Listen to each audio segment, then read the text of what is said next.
We're back with Nan Whaley. She is a Democratic candidate for governor. You've met John Cranley on our program. He too wants to be governor. I bring their names up together because they are both on the Democratic side of the ledger. You had a terrible tragedy. You've made reference to it in this program, the mass shooting in Dayton.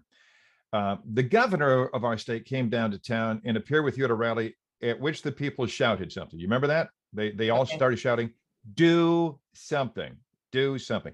Has Mike DeWine done anything, I mean, beyond lip service, about common sense gun reforms? And how far would you go?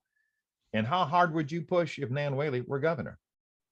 Well, this is a typical issue, Jerry, where Governor DeWine does what is politically convenient at the time, which was to say, oh, yes, we're going to do something, Dayton. We're going to do something to make our communities more safe, put something forward, and then takes absolutely no action and buckles to the extremists in his party.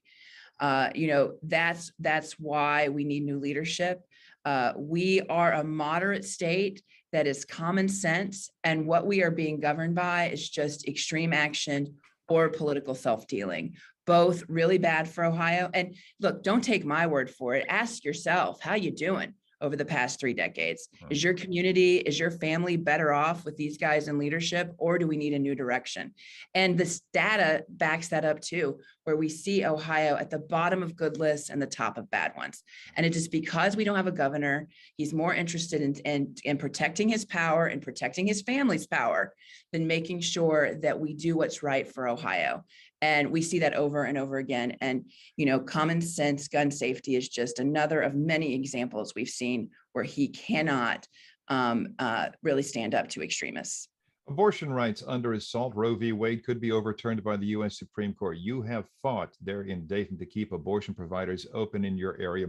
You say no candidate, and listen to this, it's right on her site, no candidate, Republican or Democrat, I'm quoting, can match your record on protecting an individual's freedom of choice. We wouldn't expect the Republicans to side with you on that. We can always hope. To me, that's aimed directly at John Cranley, isn't it?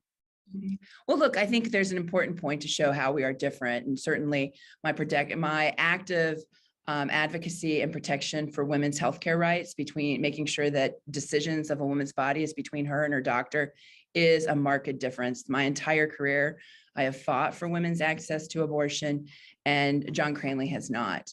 There's another difference between us too. I'm the only candidate, Democrat or Republican, in this campaign that's not a millionaire. I am working class. I am proud to be working class. I live in a working class neighborhood in Dayton, and I really know that's where I come from. That's what I believe in, and that's what I'm proud of. And so there are differences between us in the Democratic primary. She's a native Hoosier, but she came to our great state to go to the University of Dayton. Go Flyers. Thank you. Back in the mid-90s sometime. Folks, she got a degree in chemistry.